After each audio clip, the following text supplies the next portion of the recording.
ایک دفعہ کا ذکر ہے، ایک پٹھان تھا۔ اس کے پاس رنگ برنگی بہت ساری ٹوپیاں تھیں۔ وہ ٹوپیاں بیچنے کے لیے ایک گاؤں میں گیا اور گاؤں میں جانے کے بعد آوازیں لگانے لگا، ٹوپیاں لے لو، ٹوپیاں لے لو، اور لوگوں نے اس کے پاس سے ٹوپیاں لینا شروع کر دی۔ اور وہ بیچارہ تھک ہار کے ایک درخت کے نیچے بیٹھ کے آرام کرنے لگا، اور آرام کرتے کرتے اس کی آنکھ لگ گئی اور وہ سو گیا۔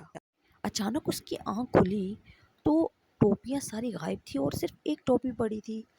وہ حیران پریشان رہ گیا اور سوچنے لگا کہ میری ٹوپیاں آخر گئی تو گئی کہاں؟ وہ کبھی ادھر دیکھے، کبھی وہ ادھر دیکھے اور سوچ میں پڑ جائے کہ میری ٹوپیاں کون لے گیا۔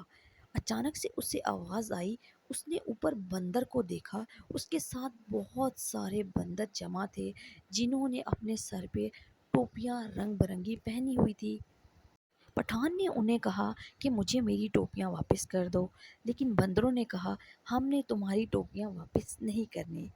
اسے ایک اچانک ترکیب سوچی اور اسے غصہ آیا، اس نے ٹوپی اٹھا کے نیچے پھینکی، اور بندر یہ سب دیکھ رہے تھے۔ انہوں نے بھی اپنی ٹوپیاں اٹھا کے نیچے پھینکنا شروع کر دی۔ آہستہ آہستہ پٹھان نے اپنی ساری ٹوپیاں اٹھا لی اور اپنی ٹوکری میں جمع کرنے شروع کر دی اور اٹھا کے چلتا بنا، اور بندروں کو دیکھ کر مسکرانے لگا کہ میں جیت گیا۔